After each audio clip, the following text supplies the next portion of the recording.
Welcome, everyone, to the Chasta and Huey podcast. It's like hanging out with your childhood buddies at a dive bar having a beer together. Through your headphones. Or better yet, they're like a security blanket. Maybe a little itchy, but still warm and cozy. It's time for the show. Here's Chasta and Huey. Cheers. Cheers. What are we drinking today? Is that Topo Chico? Good choice, brother. Good choice. Chasta approved. Well done. I was gonna go. Oh my God, we didn't do that at BottleRock. Damn it, missed opportunity. We should have done some TikTokeroos. We were busy at BottleRock. Yeah, no, that was the thing. No, that's kind of turned to an inside joke with my brother and I. So for anyone who didn't see, I posted on my Instagram stories. I actually saw it from Fabian from Straight Jacket. He posted first, and I just reposted it. But it's a video of like Eric Clapton, Derek and the Dominoes playing Layla, and it's just like faintly in the background, open up an energy drink, like open an energy drink first thing in the morning, and then like the lick to Layla. It's like so refreshing, like the best feeling ever. So Tommy and I feel about my coffee. I hear Layla when I get my coffee. So Tommy did his own version. He sent to me privately. Oh my God. Can you post it? Actually, here, let me see if I can just play it. Hey, by the way, brother Thomas is on the line and he says, Huey drinking water, love it. # team water. Yeah, Thomas. You and me, buddy. It's us against the world trying to get people to be healthy. Damn it. Okay, let's see. Are you going to show it like, oh my God, that's funny. Oh yes, this is the one he sent me. Yeah. Yeah. Okay, I think you couldn't really hear the music. I'm thinking of copyright. A little bit. Stuff. Oh gosh, yeah, you're right. I didn't. But we're talking all over. It's less than 7 seconds. Oh yeah, that's right. Anyway, so my brother did his own version. It's been like an inside joke now. Whenever we open up an energy drink, start playing Layla in the background. And you guys curse my name every time. I got so many messages about that. Chasta, you were super sassy about that. Yes, I was super sassy because I'm sassy when I'm trying to protect people I love. So it's tough love. That's just showing that I give a shit. You know, that's all that is. Yes. Huey drinking water. We love it. We love hydration up in here. We drank a lot of water, a lot of liquid death, actually. I'm assuming that was sponsors at BottleRock over the weekend. What's that? The liquid death, because there was that was everywhere at BottleRock over the weekend. We were out there rocking it on Friday and Saturday. Did you end up going Sunday? No, I did. I was too tired. So. Okay, yeah. Well, I'll explain why in a little bit. I didn't get home till almost 3 a.m. the night before. So. Oh my God. Okay, let's get into it. That'll be the second. But yeah, no. Shout out to BottleRock for having all the liquid death in the media room and the Waterloo. So. Yes, I have my choices of non-sodas to drink. Yes. But I did squeeze in a Coke or two just for some energy boost because it was such a long day. It was a long day, yeah. So Friday, of course, was Green Day. And you got out there quite a bit earlier than I did. I had to finish up with some stuff at the station. Yeah. And so you were safe while I almost got killed in a police chase. Oh, my God. We got to talk about that, too. Oh, my God. So you go ahead and tell your story because mine, it was like fun stuff, Ultra Q related stuff. But yeah, tell yours first. Okay, so here are the headlines. I'm driving up. I'm on 80 between like kind of like between Berkeley and Richmond, like that stretch, that corridor. Okay.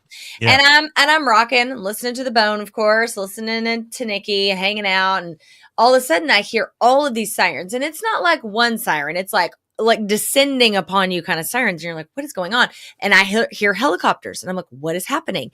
And I realize the helicopters are like right over my car. And I'm like, holy shit. And I look at my rearview mirror and I see, the seas start to part. Right. And so you can see people, I'm in the far left lane. So this is all important information. So the median is here. There's the little bit of strip, and then there's me. Okay. So everyone's going to the right. And I'm like, okay. So I start trying to go to the right, like inching my way, but I'm stuck in traffic. I'm maybe going 15 miles an hour. Okay. And all of a sudden, this freaking car goes, like slides up between my car and the median, which is barely big enough for a car. Yeah. And he like hits the median and bounces off. And I like brace for impact, right? Because I'm like, oh, this is how we're all going down. But at the same time, I brace for impact. I swerve to the right. And I guess he then swerved to the left. So we got within like 3 inches of each other. I swear to God. Like we were going like this and then we just went like that. And he didn't hit me. And then he goes bounce, swerve, and then kept going. So then he goes maybe 3 or 4 cars in front of me and hits someone else. And then I'm like, oh my God. And then these cops just flying by, like probably like 8 cops, like one after another in unmarked cars and marked cars in the whole 9. Then they jump out, draw their guns. And I'm sitting there going, oh my God. There's going to be like some sort of gun battle, right? What am I going to do? What do I jump out of my car and run over to the right? Like, do I just bolt and leave my car, or what do I do? So I started videoing because I was like, well, if I'm going down, at least you guys will know what happened. So I start like, because I'm going 2 miles an hour at this point. Okay. I'm just holding my phone like this and I'm cussing like a sailor. I didn't post it. Jay was like, you should post it. I'm like, I'm definitely not posting it because I was like, mother ever, like I thought that was the end of my life. And I'm not even exaggerating. This is not a Lamont exaggeration moment. This is pure truth. So I'm barely inching to the right to get over. And I actually have a picture of it. I'll show you. I see these cops with their guns out and I can't hear if there's been shots because there's helicopters over my head. So it's so loud that I'm like, did they kill the guy? Because he's just casually walking with his gun dangling. And I'm like, I don't know what happened. And I still don't. I haven't had time to look up exactly all the details. But they got the guy. You saw it, didn't you? Yeah. So on the Instagram page, Tenderloin Activities, they had a helicopter video of it. And I think this is the same one you were talking about, like the incident. Can you see my car? Oh, my God. Oh, wait. Okay. Oh, so he got out. There was like 3 or 4 guys jumped out of the car. Oh, they all and then the cops... So that looks like part of Emeryville or up Berkeley, Emeryville area. Wow. I haven't seen that. But will you send that? Or wait, what was it on? It was on an Instagram page? Here, I'll DM you right now that. Okay. Yeah. I want to see it. So that's what I couldn't see because I was like, blocked by like 3 or 4 cars in front of me after he almost took me out. Where is the picture? You have to see that. Oh, here we go. Okay. Because I wonder, if... Wait, hold on. Oh, there we go. See, like... Oh, okay. And they're all in their stuff, right? And actually, that's a screenshot of the video I took. The video is crazy. But anyway, so I made it out. It was terrifying. I was literally like, well, this is how it ends for me. Because remember, I used to be a reporter in Los Angeles, and we would have police chases like once a week. Yeah. So they often do not end well for anyone in the vicinity. I don't know if I should say this, but the timing of it, because didn't the new Final Destination movie come out this past weekend? Yes, it did. Bloodlines, where it was called. Yes. So that's just scary. And you can't even control it because, as you said, you're stuck in traffic. So you're limited based on the car in front of you and the car behind you or on sides. And you can't like get out of the way if someone's coming, speeding down. When you say the median, are you talking about like that, the cement thing right there in the middle? Wow. Yeah. And I thought to myself, like, I'm thinking, okay, I either abandon my car and jump out and run because like Thomas just said, crossfire shows no mercy. That's what I was worried about, that some stray bullet would come through my freaking window. So I thought, okay, I could jump out and run. But then I thought if I jump out and run, it's going to look like I had something to do with the car. Like, would they mistake me for, you know what I mean?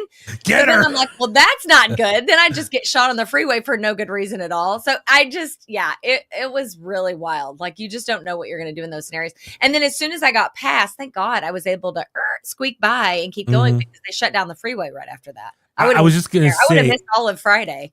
Yeah. So you were right, like ahead of the action. I was right. By the time the car hit and I guess those guys got out and ran, I was 3 cars behind that. Thank God, because you're able to kind of get out of there quickly and move on. And I think they just wanted the people closest to get out of the way. Like they were trying to get to them, so they were letting us go through. But had I not been, if I had been a mile behind, I probably would have sat there all afternoon. Isn't that crazy? That's insane. It's just, I mean, ain't nobody got time for that when it comes to stuff like, people doing dumb things, and it ruins other people's afternoons, evenings, whatever happens during the day. So it's just people lives. If somebody would have gotten caught by a stray bullet, I mean, that shit happens all the time. It's just, man, it's just, it just sucks when people do dumb things like that. And it can just ruin someone's day. And the innocent people involved here. So, So meanwhile, you were at Ultra Q. Yeah, no, that's the thing. I was trying to get there in time. Yeah. Luckily, I was kind of speeding up there too, and I hit some traffic as well. Just think about it, Friday post lunchtime. Anyone who's in the Bay Area knows going up 80 through Oakland, Memorial Day weekend too. Yeah, Emeryville, Berkeley, all the way up through Richmond. It's just backed up. but luckily, when I hit past like Rodeo, a funny Pinole, like up there, then I started picking up and going through Crockett and stuff to get up to Napa. But yeah, so I didn't get parking. Like I got denied the media lot on Friday. So you got denied? Did you try to park there? No. When you tried to get the pass, they were already out. I got you. Yeah. When I applied for it or emailed, they said they were out already. So I parked in our secret spot, backup plan, which was actually closer. Real talk. Do not tell anybody that. No. You need to gatekeep that. That is our secret spot. But yeah, you're right. So luckily I parked there, plenty of parking in that area, and it is much closer than that media lot. So that media lot's a mile away. Yeah. So I walked over there by myself, held the equipment and everything. And I literally went to the media room, saw Mari, threw my stuff down, and said, I'll be back. Ultra Q's playing. So I dashed over to Ultra Q. Kudos to them. They're playing the main stage. I didn't realize, because I didn't know where everyone was playing. As I was walking in, I heard One Less Zero playing, which is Trey Cool's wife's band playing. They were on the Verizon stage, was that second stage. Yeah. I rushed over to Ultra Q, and I'm running, and they're like first song in, and I made it over there. I got to say, this day blew me away as far as they were incredible live. They sounded so good. I caught the tail end of them at the Fillmore last year. We talked about this on the podcast last week. They were incredible. They sounded amazing. And I was texting Jacob's aunt, Anna, Billie Joe's sister. She couldn't make it, but I was sending her some video clips. She's like, oh, thank you. Feels like I'm there. And I said, it's The Cure meets punk rock. Like that's Ultra Q sound. And it's so good. It's catchy. But they had some heavier stuff as well. They were so good. They were tight, and just the energy. I cannot say enough good things. I have videos posted on my Instagram. We got some stuff on the Bones Instagram too. That's great. It was great. Yeah. And then rushed back over to media. Actually, shout out Chris Relva. He was there too. Got me a beer, which was nice. He was texting me the whole time I was on my way up. I'm like, I'm almost there. I just got through with the car chase. I'm almost there. And here's the thing, and we can talk about it in a second. Like the rest of the festival, there was a lot of bands or artists I didn't really know about. So I took that time to just save my energy in the media room, stay out in the sun, stay hydrated. Green Day came out and were phenomenal as always. The set list was definitely a very festival friendly set list. I think a lot of these bands, they play just more of all the hits, the big radio hits, rightfully so. It's a very casual crowd out there. So, but they're phenomenal as well. But I had so much fun with just seeing them. And of course, they never disappoint. So it was very cool. And then, but that's my thing. I was going to ask you, and we're kind of talking about this on Saturday. BottleRock, it's kind of evolved as far as, I don't know about you, but I kind of see it as more like the Coachella of Northern California now, based on the vibe and the people who attend now. Is that I think safe? that's what they're going for Safe sure. to say? It's, as far as the crowd, it's like a place to be seen. Yeah. It is like, I think I'm convinced there are a lot of people there that really don't even care who's on stage. It's like they're just there to vibe. They're there to Instagram. They're there to, drink and eat and be merry, which is fine. Like that's totally cool. But I got that sense more this year than I ever have. Now there were also a lot of vibey bands. Yeah. Sublime is a great example. Revolution's a great example. There were a lot of those like Cali feels kind of vibes going on, and that really overtook the whole weekend. Going back to Sublime though. We interviewed them. Okay, so let's back up just a little bit. So we've talked about the fact that we know Jakob and we've known him for quite some time now. So you texted him and we're like, hey, bro, we're going to be at BottleRock. He's like, awesome. Come backstage. We'll chat. We did an interview. So we interviewed him and Bud and Eric. Of course, two legendary members of Sublime and Jakob, the new singer. That was pretty cool. Yeah, that was my thing, was like, well, one... I do want to give Jakob some kudos, because he told us, I think he only had 2 or 3 interviews lined up that day, and we were one of them. And he told his publicist, make us a priority, like make sure we're on that list. So I do want to thank him for making sure we were there. 1077 The Bone had the interview. He was telling Eric and Bud, who keep in mind are like his uncles. So he's like, these guys were playing me on the radio and supporting me from day one, when I started out with Law and all that. So it was cool. He was telling them how much he appreciates us. And we were, I was telling him, like, I remember seeing him in 2016 at the Stereo Plow in Berkeley, 2017 at the Ritz in San Jose, Milk Bar. Good job.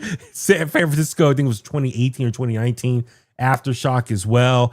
And that's the big thing I do want to, like, so for him, he's always been grateful. Like, he never forgot that we took care of him or promoted him at a young age when he was just getting started in the music industry and supporting him on his first tour. And ever since then, that was the first thing he said. He was like, you guys met me when I was like 19. Yeah.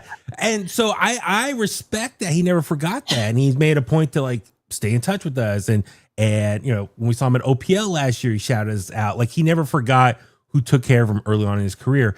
And that's one thing I do want to stress to people is, like, this is a big reason why. Support your local music scene, your local music clubs, venues. Go support local bands, because you never know who's going to blow up in the next 5-10 years and be part of a big tour or festival. You never know. And those people, I'm sure, will never forget who took care of them or helped get them to that point. You know what I mean? And it feels very good to be a part of someone's success. Now, the Sublime part of his success was written in the stars, in my opinion. Oh yeah, totally. He was destined. That was all him. That was destiny. But, like, there are other bands that we've supported on the Bone, or we've played on Soundwave's Destroy Boys comes to mind. The Happies. There are which we'll get to that in a minute. But there are a lot of bands that we support that we see them take off, and it just feels good. Like, I often joke, like, you and I feel like a proud band aunt. I've said that to Dino from Red Voodoo a million times. Mm-hmm. Who, by the way, killed it with he was out with Bret Michaels. I saw that. Yeah. And he texted me just this morning, actually, and said that Bret really loved them and wants to take them out on tour.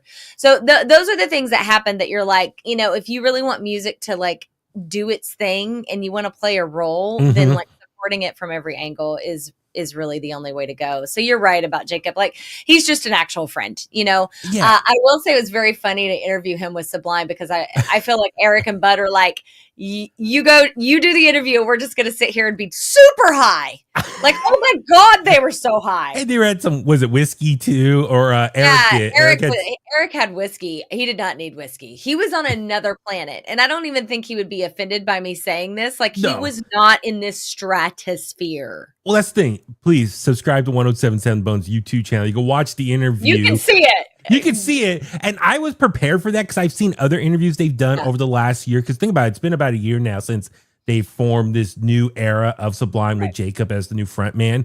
And I see the three of them do interviews together. And yes, Jakob does most of the talking, but Bud and Eric are sitting there just happy to be there, which is awesome.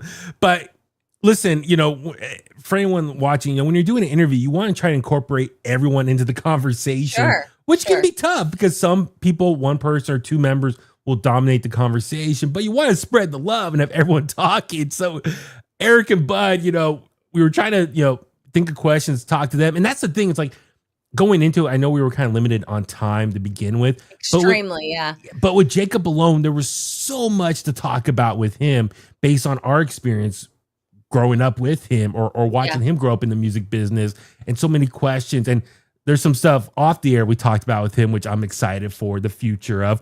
But that was the thing. It was just like, when we got that wrap up sign, like after 8-9 minutes, I'm like, no, there's so much I want to ask him. But shout out Jakob afterwards. He's like, let's set up another interview one-on-one with me, and we can do a full-blown long conversation. But that way we can just hang. It'll be a hang chat.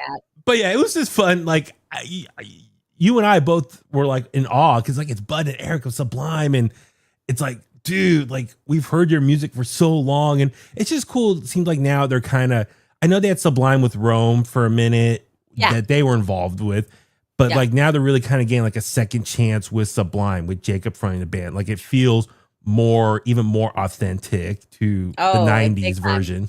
Yeah. If you close your eyes, and I try really hard not to put Jakob in this box, and we've had conversations both on interviews on the air and off, because I don't want him to be his dad. As he has said to us, I didn't even know my dad. I know my dad through stories from fans. But there are moments you close your eyes and you're like, holy shit, I'm back in like 1996 or 7 or whatever, which is really cool. So it was awesome to see. I will say this, I will never understand how Bud, and especially Eric, can be that high and then go on stage and like kill it in front of 40,000 people. Totally. Like I don't. Yeah. They were perfect. Like especially Bud's like drumming. He's an underrated drummer, by the way. He's a fantastic drummer. But like it's just I'm not a musician. Thomas is a musician. He's on the line here. Thomas, help me on this one. Like, is that just absolute muscle memory? Like, I don't understand how you can be not even in your own skull and then just go out there and play every note like perfectly. How in the world? Well, that's the thing. It as you said, muscle memory. Like these are songs that they wrote 30 years ago. And it's in their DNA. And they, it's unfortunate because remember, Bradley died right as their big breakthrough major album was released, the self-titled album. So they never really got to tour that album properly back in the late 90s because Bradley was gone already. I mean, they came back with other bands in the early 2000s and Sublime with Rome was kind of like, I think, their first time playing a lot of those songs live again. But yeah, it's cool that they can still play those songs perfectly as we heard them on the album. And they got a great backing band supporting them as well. So Jakob can do his thing. He's playing his dad's guitar, and then they got second guitars and got like a DJ and stuff. So they're doing their best to fill up the whole sound as if you're listening to the album live. And they killed it. They did great. It really did sound like that. And Jakob was like, throwing in Bay Area references and Bay Area city names and stuff. And so it felt really cool. Thomas, it's built in for hundreds and thousands of hours of practicing your material. Yeah. I mean, I guess you just do it so much that your body's just like, don't worry, brain, I got this. And they did say, so in case you didn't watch the interview, you should go watch it, but they're going to have a new single in July and a new album later on this fall, I believe November, Jakob said. And then in August, they're doing like a mini residency, like 3 days at the Park MGM in Las Vegas. And that's going to have a bunch of events around us. I'm like, ooh, that might be a fun like road trip to Vegas. Just Vegas run for sure. Yeah. So, really no, but it was just great. Like, just cool to get that interview with Sublime. Like a band, if you had told me 30 years ago or when I was in middle school, high school, that you would talk to Sublime one day, I wouldn't really believe it because like how, but it was really cool. That's a really cool opportunity. We got that. I'm really happy that we had that opportunity. But it made for Friday was a really epic day with Green Day performing, Sublime. We were out there doing our thing, mixing up with, I love how BottleRock had like a great, like it still has a great diverse crowd. You got like the older people, like the Napa wine people. You got like the families that come out there. You got a lot of the young people. There's a lot of young people this year. Like I said, a lot of people, kids. It was an Instagram influencer crowd. Influencer crowd, which was funny in its own right. But it's still a fun vibe or experience overall. But and then Saturday. Oh yeah, Saturday you hosted on the Prudential stage. The Prudential stage, yeah. So I hosted a presentation with the original Iron Chef, Masaharu Morimoto. And I practiced that a bunch. I mean, I always call him Chef Morimoto, but I wanted to say his full name. But yeah, he was really nice, very cool. I mean, he's arguably the biggest sushi chef in the entire world. And he was teaching the crowd how to make sushi. And then he had 5 people come up and then they had to basically do what he just did. The funny part is, going back to the influencer bit, this is hilarious. So these 5 people, I introduce them. We're doing the thing. We bring the 5 people up. They're supposed to do what they just saw, right? He taught a lesson and then they were just supposed to emulate it. And he kept saying, easy, right? Easy. And everybody's like, easy. They get up there and this girl on the far left, Mari, our digital queen, who works with us. She's standing right beside me and she's taking photos and videos and everything. And she's like, that girl's a major influencer. And I'm like, I have no idea who she is. Apparently she's a big TikToker. She's like a foodie TikToker.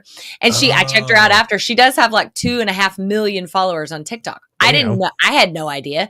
So she has her phone. Let me reenact. Okay. So she has her phone and Morimoto he's hosting the whole thing. She's supposed to be paying attention to him. Not at all. She's doing this business in his face, all this business, right? Very obviously not paying attention. She had her own motives going into this. Totally. And she stated them. That's what grossed me out about this. So then she goes to do it and she doesn't know what she's doing. And God bless Morimoto. He goes, "You not pay attention." And I was like, "Get her." He starts ragging on her that she wasn't paying attention, which she wasn't. And you know what she said? "You're right. I just wanted to get you in my video."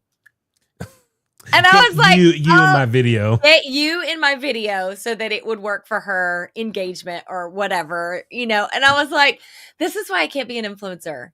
This is why, because that is so gross. It does feel so icky. Like, icky is the word. I had a similar experience at the Coverups show. I'll get to in a second. No, but you're right. It's just like you see those people like at a show or something, and they're more focused about posing at different like landmarks there at the festival or a show. Yeah. Just trying to get like photos, video, like they're not really enjoying the music. I think maybe you and I are such like music purists or lovers. We are. Yeah. It gets kind of annoying that like you're surrounded by people who don't care about the music as much as you do. So that's what's frustrating. I don't want to interrupt you, but I want to add on to that. Yeah. I completely agree with that. I also think it's just rude to put your camera in people's faces. Yeah. And granted, he was up there doing a presentation, so people were videoing and all that, but she was standing right next to him, shoulder to shoulder. So when she has her camera in his face, it's this close. So it's like, find the finished product. I'm sure it's probably on there. Posted already. And I think there's also there's ways to be a little bit more inconspicuous. Can Subtle, you not have someone else hold it? And when she did try to make the sushi, which she was not doing very well, she did put her phone down and she just like, it almost looked like she was live, but it was on the table, so you couldn't see it. So I just think, I don't know, I sound like an old lady mom right now, but it's like to the young ones, like, do your thing, be an influencer, do what you got to do. I get it. But just like have basic respect for what he's trying to do, and for what people are trying to do. You want to film something when you're watching music? I don't have a problem with that. I know a lot of people do. I know I've heard people say like they have big problems with living your life through that. I don't. Like, do your thing. But as long as you're not blocking somebody like this, which I've had happen to me. Yeah. Just common. Well, that's the thing too. Yeah, you're right. And I think there's some sort of balance where I think you can like document stuff, but not be annoying to other people's experience as well. Exactly. That gets frustrating for me too. It's just like I see people who are more concerned about themselves, documenting themselves, and not like enjoy the experience out there. So not to harum or sound like that guy, but I think because you and I, we're at that age, we grew up like our prime years. I don't know what you want to call it. In that it's that crossover period of like the old school world that we were in, the retro world that a lot of people right now have a nostalgia for, and like the current times, the current way of like our pop culture and how we live every day. So it's like we remember the days of like non-cell phones, non-social media, and how to be there present in the moment. But now we're very much, we do our best to document, do social media stuff out there as well. So we know the both worlds. So I think that you and I we're in that middle ground. It's like, okay, I get it. You got to do your thing. I mean, we're talking to people, like there are people who make money documenting these festivals or other organizations, and you get paid representing other organizations. You get paid to do and promote and post stuff, and you get like bonus out based on your performance of those videos and whatnot. So I get it. That's a world like people are making money off that. I guess I wish I could do that. Maybe if you can figure out how to hack that, do it. By the way, I want to tell the Linda Perry story. So this is pretty funny. Okay, so as Huey just said, we do meet a lot of people backstage. We meet a lot of media people from all walks of life, all the people who fly in from other states. And I'm not going to use his name because I don't want to put him on blast. I'll put Linda on blast, but not him. We met this really, really cool photographer friend, and his work is phenomenal. He's worked for Rolling Stone. He's worked for all kinds of different magazines and Loudwire and all these publishers. So he's there on assignment, and he's doing portraits backstage of all of the artists. So he goes, Four Non-Blondes. Here we go, Thomas. Here's your story.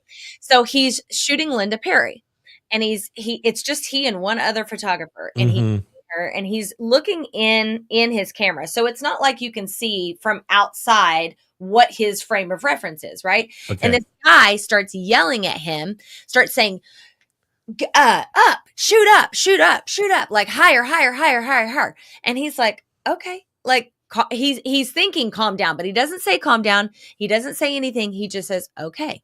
And he continues to do what he does. Linda Perry flips out for no reason whatsoever and starts screaming at him, like yelling, putting her finger in his camera, which he has pictures of, by the way, and he's tempted to post. I want to see if he actually posts those. I don't know if he will, but she's yelling at him and going off. He was like, I got to get out of here. When he came back from backstage to the media room, he was physically shaking, telling me this story. He was like, I didn't know what to do. I've never had an experience like this. Like, I've never had somebody flip out on me, and especially for no reason. Like, I didn't even talk back to the guy. I just said, hey. It was so bizarre. He was like, it was like a psychotic break. And then what's funny is I was texting my friend because the Four Non Blondes went on right after that. Yeah. And my friend, I texted her that story and she said, that's hilarious because right now I'm watching her and after every song, she's yelling at her guitar techs. So something was either she's always like that or she was having a really off day. I'm not sure, but it was not Linda Perry's day for whatever reason. Maybe she woke up and realized she's just a one-hit wonder. You know? I was over here trying to be nice. Oh, that's funny. Well, maybe here's the thing. I don't know, but they're performing. I don't know any of the songs, and then they finally do the one song. Everyone's singing. What's going on? The whole crowd. Yeah. And then they kept going. One hit. I thought that was going to be the finale right there, but they kept going like another few more songs. I'm like, you should end it with that song, the big hit. Like, yeah, absolutely. People were walking away after that. It's like, it was just kind of hysterical but she was doing other songs that she's written for others. Like she wrote some stuff with like Christina Aguilera is a good example. Beautiful. She did that song. And to her credit, I know she's been very successful in the music industry behind the snes with producing. But it doesn't matter. You never treat people like that. Yeah, no matter what. Yeah, don't be an asshole. Yeah, I really want to see. I really hope he posts that picture. He's like, the picture is like her finger in the camera. Well, I'm like, you should post it, bro. One person who was cool was our very own San Francisco 49ers tight end George Kittle. Yeah. So our girl Mari, she was like, she saw them because as we walked into the media area, it's right by like the backstage VIP area or artist area behind the culinary stage. Like the artist lounge. Yeah. Yeah. So she saw Kittle and like his posse, his wife and everyone there. So I saw him too. His back was to us. He had a Green Day Dookie shirt on. I was like, oh, that's awesome. And we looked online and sure enough, we saw people posting photos with him. It's like, oh, we need to get a photo because we're the flagship of the 49ers and he's wearing a Green Day shirt. So it's like the best of both worlds. And on top of that, I was wearing my Stone Cold Steve Austin shirt. He's a huge wrestling fan. He was there too in Dallas 3 years ago when I was there for WrestleMania, see Stone Cold's big return match. And he's been at multiple wrestling shows in the Bay Area, in Nashville where he lives, all that stuff. He's friends with Bailey. So Mari and I were like playing lookout. We would like keep walking out back and see if there was a way we could like lean around the corner and be like, George, like yell his name to get his attention to come over. Yeah.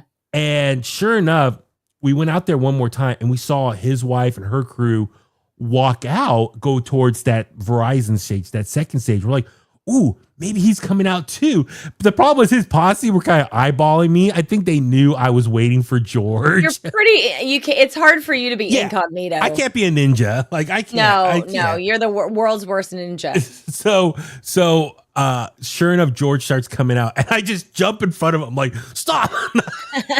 But like, George, hey, how's it going? I'm Baby Huey from 107.7 The Bone. We're the flagship of the Niners. Like, oh, hey, what's going on, man? We're the rock station. And I just blurted out, I don't know if you remember me, but years ago, we did an interview together for my wrestling podcast. We just talked wrestling. He's like, oh, yeah. I mean, hopefully, I don't know if he actually remembered or not. Hopefully he did. But I did talk to him like it was like his second or third year on the team. He was still like young in the league. And I found out early on he was a big wrestling fan. And the old Niners PR guy let me do an interview with him to talk just wrestling. That's so cool. And I think that's why Kittle was down to do it. I was going to grill him about the team, the organization, all that stuff, what's going on in the field. Like I was just grilling him about Stone Cold Steve Austin and wrestling stuff. So we talked briefly, and I said, hey, can we get a photo? And Mari, jumped in, did the photo, and we posted it. And then I said, hopefully we can do another wrestling interview. He's like, yeah, okay. So then he walked off. So hopefully one day we can do another interview with him. So that's cool. Very cool. I was glad you guys got it. We walked in and I was walking in front of you guys. So I missed the whole thing. And I sat down. And I was like, where'd they go? And then all of a sudden Mari comes running in. She's like, we got him. And I'm like, you got who? And she's like, Kittle. And I was like, oh, cool. I know when she started yelling that in the media room, I thought everyone was gonna be like, who is this girl? Like all excited about George Kittle. So no, people are pretty unbothered in the media room. They're like, whatever. Also, shout out, was it Rob Flynn, Machine Head? He was out there on Friday. He was with Kittle, took a photo with Kittle, and then I didn't even see that. Yeah, check his Instagram. He's got a photo with them, and then cool. He messaged me and said he hung out with Billie Joe as well. I'm like, oh man, you're lucky. And then which I kind of got to hang out with Billie Joe a little bit Saturday night. Tell us about the Coverups. Yes, the Coverups, which is Billie Joe Armstrong's covers band. He has Jason White, who's the touring guitarist for Green Day since like 1999. He's also the other guitars. Bill Schneider is their bassist. I don't know if Bill is like their tour manager or he's affiliated somehow with the band, like in the behind the scenes role. He also plays bass for Pinhead Gunpowder. And then Chris Dugan is the drummer, who's like their producer, sound engineer, does stuff behind the scenes for them as well. So it's like Billy's friends. And they just do covers. You've seen it before at Retro Junkie. Was it 2 years ago now, roughly? I think so, yeah. And so they announced this show as one of the After Dark shows at the Jam Cellars Ballroom right there in downtown Napa. And tickets went on sale. They sold out quickly. I didn't get on it because I wasn't sure if I was going to go out there for that show and whatnot. I just didn't plan for it. Saturday, I don't know if I should say who I hit up. I hit up someone affiliated with the Coverups. I don't know if I should keep it vague. I'd keep it vague just in case. Yeah. I hit up someone I knew with the Coverups. You're well connected. I asked, can I come to the show? And yep, sure, no problem. They got me in. It was awesome. And they told me heads up doors at 9, DJ at 10. They go on at 11:15. I was like, oh wow, my God. That's really the after dark. Like it was. I am so glad one of us can still do that crap. Knock yourself out. Well, so after we left Saturday, because we left early from BottleRock, it was just, I was still exhausted from Green Day the night before. Yeah. I went back to the media lot. I literally sat in my car for. I wondered if you napped. Oh, I laid down and rested in my car for a couple hours in my car. And changed real quick, put my jeans on because it gets chilly out there at night. I did. I don't know if I should say this. My stomach was bubbling out of nowhere. Oh. Thank God there was a porta potty in the parking lot. Oh my God. You had to go dump in the porta potty, you poor thing. Thank God I have Cottonelle wipes and wet ones in my backpack. So clean myself, clean my hands. Like I was super happy. And I was like, all right, now I got my second win. I'm ready to go see some Coverups. So I had extra tickets. So I hit up our boy, Chris Relva. I knew he was in the area. So he's up. Yep, I can meet you there. I'm like, perfect. So it was so last minute. And I know Chris would appreciate this with his connection with Green Day. For people who don't know, his younger brother was Jason Andrew Relva. Green Day wrote a song about him, Jar, after he tragically passed away about 30 plus years ago now, early 90s. So he never got to see the Coverups before. So it was cool. He went, so we met up there. Beautiful ballroom, like that actual like performance room, like it is beautiful. I haven't seen it. I haven't been there. But it was amazing. Like all the hardcore Green Day fans, you saw a lot of Green Day shirts. They got there early. They rushed to the front. Chris and I went to the back. We got a drink and our feet were tired. Luckily found a little place to sit down. And I told Chris, like, listen, Chris, the band's not going to go on for like 2 hours. You're like, we got time to chill. So, and then like the DJ's playing, which was, one of the owners, I believe, from 1234 Go Records was DJing. Oh, cool. So it was just funny though, Chasta. Like later on, like after 10 o'clock and closer to 11, you started seeing more like people from the festival coming in. You saw people like in festival clothes coming in. You saw some other, I would say yuppie people coming in as well. People, the wine crowd. Yeah, the wine crowd coming in. Yeah. So it was interesting. Like the Green Day fans were there first, right when doors open, and then the more casual people coming in after later on. So yeah, they jumped on about 11:10, 11:15-ish. They played for 2 hours. Wow. Close to like 1:15. Chris Relva, he had to leave a little early. He's like, I'm tired. I'm like, I get it, man. Oh, yeah. I was standing in the back. George Kittle walked by me. He was there for a bit, left early. Did you stop him again for a second picture? He walked right by me. I was gonna like I don't know, hug him or something. Hey, like, it's me again. Hey, it's me. Stop. So they went down. There was like a DJ playing in the same room next door. Something. So people were leaving, good, checking that out. I stayed to the very end, and that's what I'm saying. Like it was worth it. It was 2 hours. I got videos. Hard. I'll post those videos. Billy sounded awesome. The set list was really coul. A lot of bone bands, if you want to call it that. I'll post some stuff. Trey Cool, his wife came out.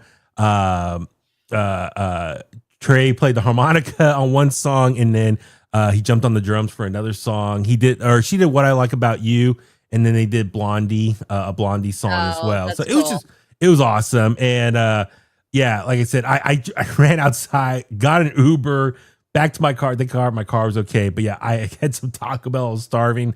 Drove home, but yeah, it was like near 3 a.m. when the time I got home. So, oh my God, I don't blame you for not going back Sunday. That's brutal. Oh yeah, I need to sleep in and just rest. But well done. That's a good Green Day weekend for you. It was a Billie Joe weekend. It was a Billie Joe weekend. That's super rad.